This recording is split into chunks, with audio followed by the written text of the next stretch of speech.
जय श्री कृष्णा। श्री कृष्ण भक्त बिल्व मंगल का प्रारंभिक जीवन। दक्षिण प्रदेश में कृष्णवेणा नदी के तट पर एक ग्राम में रामदास नामक एक भगवत भक्त ब्राह्मण निवास करते थे। उन्हीं के पुत्र का नाम बिल्व मंगल था। पिता ने यथासाध्य पुत्र को धर्मशास्त्रों की शिक्षा दी थी, परंतु पिता माता के देहांत के बाद संग दोष से बिल्व मंगल के अंतःकरण में अनेक दोषों ने अपना घर बना लिया। यहाँ तक कि वह चिंतामणि नामक एक वेश्या के रूप पर आसक्त हो गए। आज बिल्व मंगल के पिता का श्राद्ध है। विद्वान कुल पुरोहित बिल्व मंगल से श्राद्ध के मंत्रों की आवृत्ति करवा रहे हैं, परंतु उसका मन चिंतामणि के चिंता में निमग्न है। उसे कुछ भी अच्छा नहीं लगता। किसी प्रकार श्राद्ध समाप्त करके जैसे तैसे ब्राह्मणों को झटपट भोजन करवाकर बिल्व मंगल चिंतामणि के घर जाने को तैयार हुए। संध्या हो चुकी थी। लोगों ने समझाया कि भाई, आज तुम्हारे पिता का श्राद्ध है, वेश्या के घर नहीं जाना चाहिए, परंतु कौन सुनता था। उसका हृदय तो कभी का धर्म कर्म से शून्य हो चुका था। बिल्व मंगल दौड़कर नदी किनारे पहुंचा। अकस्मात प्रबल वेग से तूफान आया और उसी के साथ मूसलधार वर्षा होने लगी। रात दिन नदी में रहने वाले केवटों ने भी नाव को किनारे बांधकर वृक्षों का आश्रय लिया, परंतु बिल्व मंगल इन सबका कोई असर ही नहीं पड़ रहा था उसके ऊपर। उसने केवटों से उस पार चलने को कहा, उतराई का भी गहरा लालच दिया, परंतु मृत्यु का सामना करने को कौन तैयार होता है। अंत में वह अधीर हो उठा और कुछ भी आगे पीछे न सोचकर तैर कर पार जाने के लिए सहसा नदी में कूद पड़ा। संयोगवश नदी में एक मुर्दा बहा जा रहा था।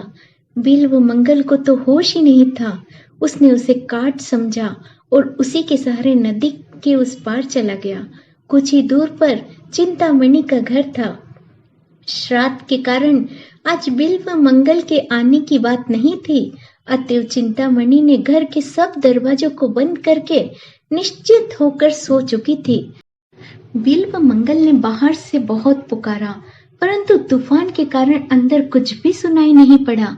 बिल्व मंगल ने इधर उधर ताकते हुए बिजली के प्रकाश में दीवार पर एक रस्सा सा लटकता हुआ देखा। तुरंत उसने उसे पकड़ा और उसी के सहारे दीवार फांद कर अंदर चला गया।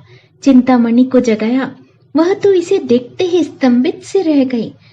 नंगा बदन, सारा शरीर पानी में भिगा हुआ भयानक दुर्गंध आ रही थी।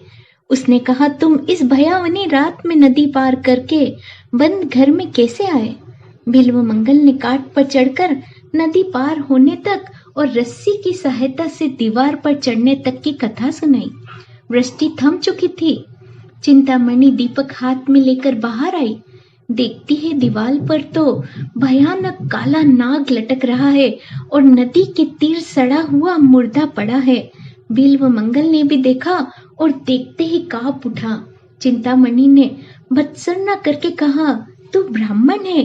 अरे, आज तेरे पिता का श्राद्ध था, परंतु एक हाड़ मांस की पुतली पर तू इतना आसक्त हो गया कि अपने सारे धर्म कर्म को तिलांजलि देकर इस डरावनी रात में मुर्दे और सांप की सहायता से यहाँ दौड़ आया।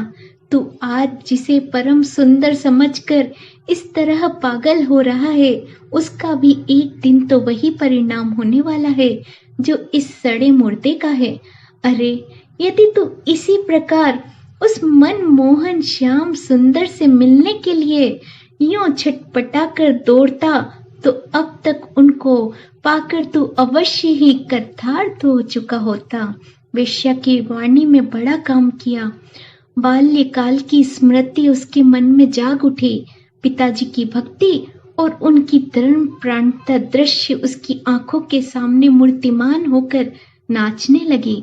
बिल्व मंगल ने चिंतामणि के चरण पकड़ लिए और कहा, माता, तूने आज मुझको दिव्य दृष्टि देकर कृतार्थ कर दिया है।